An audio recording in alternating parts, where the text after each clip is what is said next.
Bonjour à tous et bienvenue sur ce nouveau Daily Market Outlook. Donc, comme d'habitude, on va commencer avec l'indice du dollar en daily. Donc, qu'est-ce qu'on voit? Aujourd'hui, rien n'a changé depuis hier. Donc, on est toujours dans notre phase de retracement ou de correction. Donc, ce que on attend, c'est que on vient continuer notre hausse pour venir taper dans cette supply zone avec le trimonthly open et le yearly open, faire un changement de caractère et repartir à la baisse. Si on vient prendre, sinon on peut venir prendre cette liquidité, par la suite faire un changement de caractère en daily et à partir de là, on pourra prendre des sells à partir du retest pour target le daily swing low qui se situe là. Donc on a ces deux options là.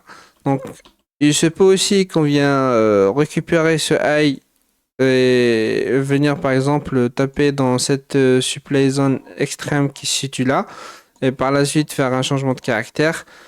C'est possible aussi. Donc on a trois zones où on peut regarder des sells. Donc on peut mettre des alertes, par exemple ici. Attendez, par exemple là, avant cette supply zone, après cette liquidité ici et après cette liquidité aussi. Donc je vois bien qu'il y a une sorte d'equal low, d'equal high qui se situe là. Donc il se peut qu'on vienne les prendre pour pouvoir partir à la baisse par la suite. Il se peut que la liquidité qu'on a déjà pris ici, donc et là, donc aurait suffi pour pouvoir partir à la baisse ou sinon on prend celle-là et par la baisse, on verra. Donc ça dépend comment ça va évoluer. Donc on reste patient et on va regarder par la suite ce qui va se passer.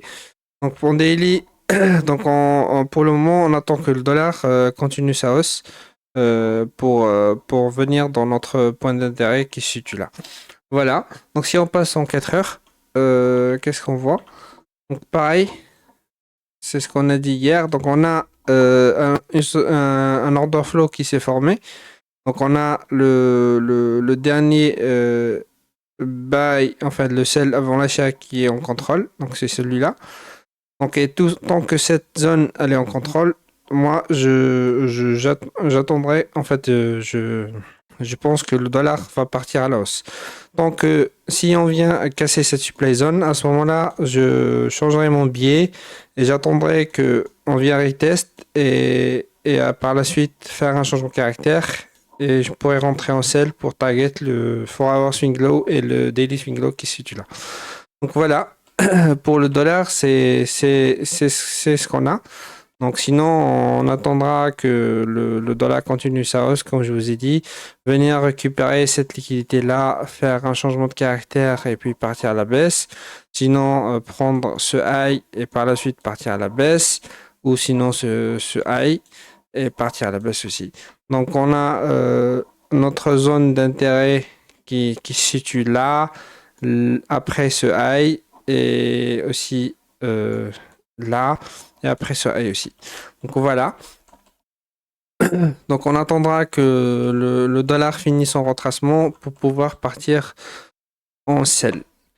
Voilà. Donc si on passe sur EURUSD en daily.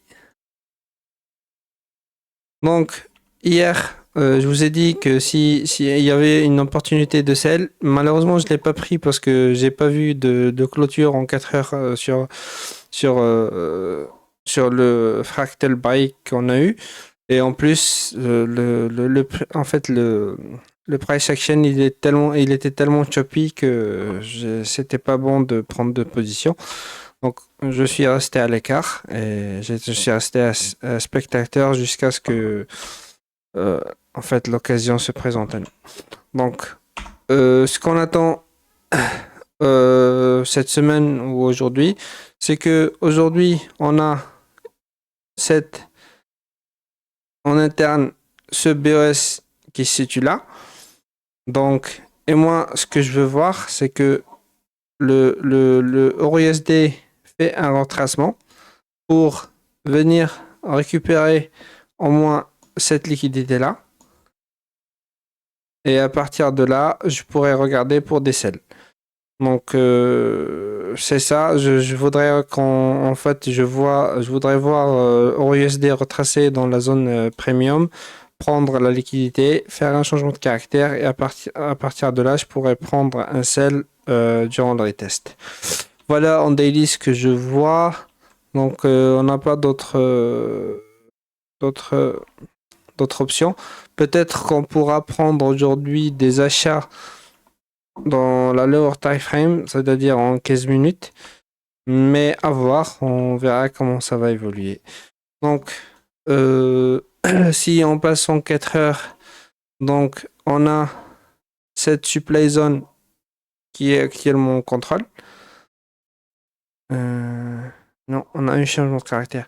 Donc non, en fait, la zone qui est en contrôle, c'est celle avant l'achat. Donc on a les buyers qui sont actuellement en contrôle. Donc on est venu casser ce high là, retest, et puis là on est en train de rejeter vers la hausse. Donc c'est pour ça que je vous dis, il suffit, en fait, on va attendre que le USD vienne retracer dans la zone premium, prendre cette liquidité, ou peut-être celle-là qui se situe là, et à partir venir, il y a un FVG en 4 heures aussi, donc venir combler le FVG. Donc on a deux zones où on pourra prendre des sells, donc soit après cette liquidité-là, soit après cette liquidité et venir taper dans le FVG qui se situe là, avec la supply zone ou l'order block qui se situe là, et à partir de là, on pourra rentrer en sell pour target la liquidité daily qui se situe ici. Voilà. Pour OUSD, donc on reste patient. Donc il se peut qu'en fait, vu qu'on a cette zone de demand qui est en contrôle, on pourra prendre des achats en lower time frame, par exemple en 15 minutes. Si on regarde en 15 minutes, qu'est-ce qu'on voit? Donc, et j'active le fractal break. Qu'est-ce que j'ai?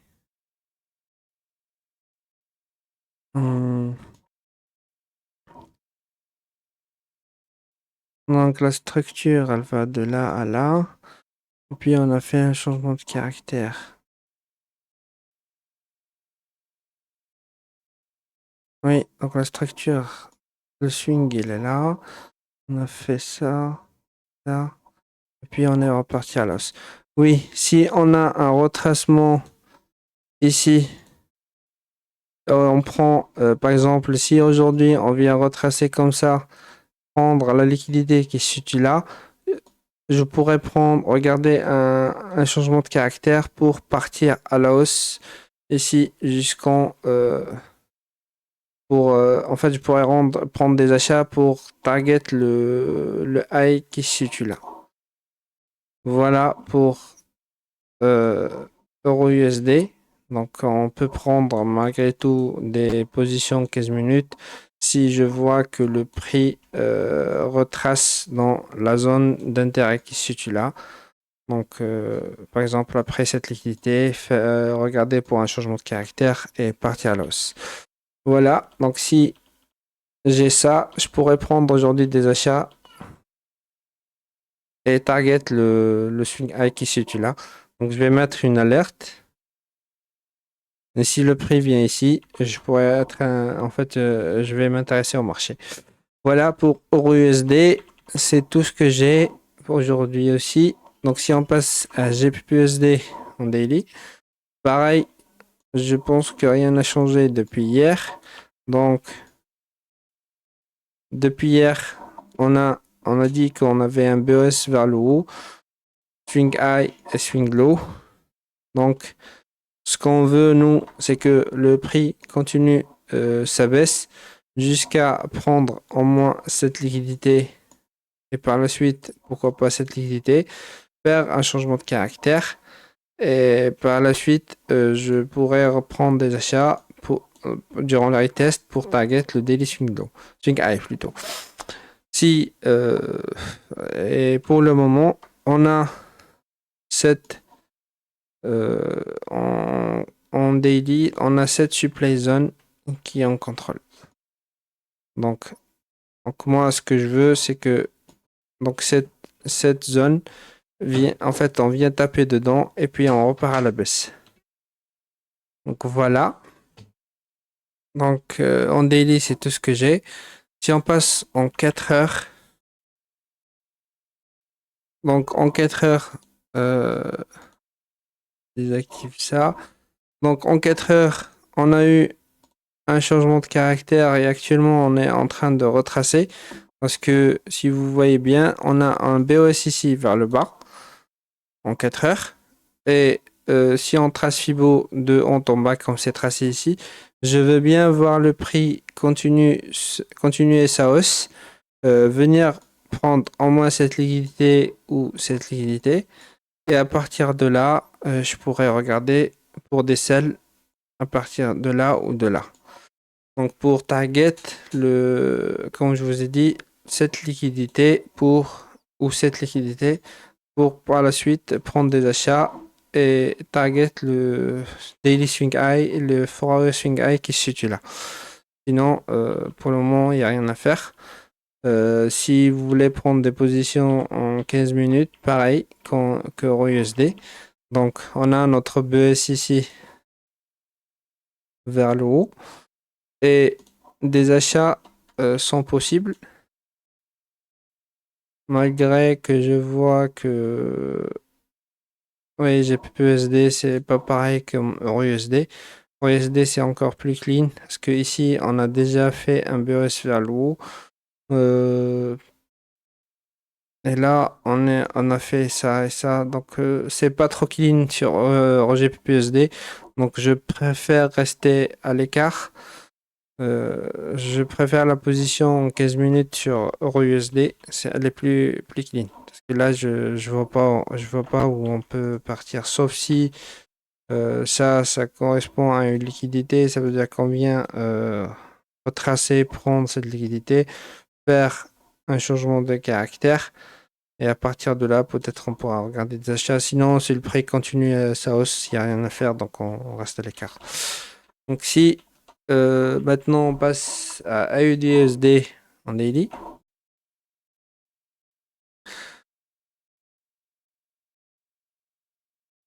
AUDUSD, il a push vers le haut hier soir. Donc je crois qu'il y a eu en fait l'indice de l'inflation, en fait les taux d'inflation qui sont sortis. J'ai pas regardé à peu près ce qui s'est passé, mais vu que ça a augmenté, je pense que c'est en faveur de AUDUSD. Pour ça, ça a pump comme ça. Donc, AUDUSD, c'est pareil.